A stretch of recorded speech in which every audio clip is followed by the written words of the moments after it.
धारा 370 के निरस्तीकरण और जम्मू कश्मीर को केंद्र शासित प्रदेश का दर्जा मिलने के बाद राजनीतिक पार्टियों में सत्ता हथियाने की होड़ लग गई है। जैसे कि हम सभी जानते हैं कि लोकसभा चुनाव अब सर पर है और बीजेपी के खिलाफ लगभग सभी राजनीतिक दल गठजोड़ कर रहे हैं ताकि 2024 में सत्ता बीजेपी से छीन ली जाए। बात अगर जम्मू कश्मीर की करें तो चुनाव क्षेत्रीय दलों के बीच ही ज्यादा केंद्रित रहता है, मगर 2014 के बाद यहाँ की सियासत में भाजपा की सक्रिय एंट्री से कहीं न कहीं जम्मू कश्मीर का राजनीतिक दायरा बढ़ता हुआ नजर आ रहा है।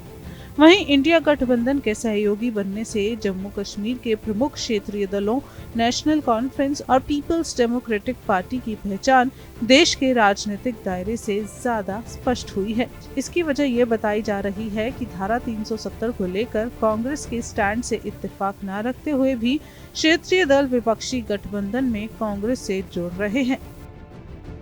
राजनीतिक जानकारों के अनुसार आगामी लोकसभा चुनावों में इंडिया गठबंधन के इन सदस्यों, जिनमें नेशनल कॉन्फ्रेंस और पीपल डेमोक्रेटिक पार्टी शामिल हैं, इनके बीच में सीट शेयरिंग को लेकर समझौता हुआ है। इसमें कश्मीर संभाग में 3 सीट में से 2 पर नेशनल कॉन्फ्रेंस और 1 पर पीडीपी अपने उम्मीदवार को खड़ा करेगी।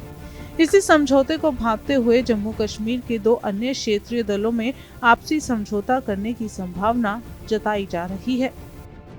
जानकारों के अनुसार पीडीपी से जुदा हुए पूर्व मंत्री अल्ताफ बुखारी, जो कि धारा 370 हटाए जाने के बाद से शुरू हुए जम्मू कश्मीर अपनी पार्टी नामक राजनीतिक दल के अध्यक्ष हैं, उन्होंने हाल ही में जम्मू कश्मीर पीपल्स कॉन्फ्रेंस के अध्यक्ष सजाद गनी लोन से एक खुफिया बैठक भी की है। सूत्रों की माने तो ये बैठक लोकसभा चुनावों को एकजुट होकर लड़ने के मुद्दे पर थी। उत्तरी कश्मीर में लोकसभा सीट पर दोनों दलों में से जम्मू कश्मीर पीपल्स कॉन्फ्रेंस कुपवाड़ा क्षेत्र में मजबूत है, जिससे जम्मू कश्मीर अपनी पार्टी समझती है और इस सीट के पीपल्स कॉन्फ्रेंस के लिए छोड़ सकती है।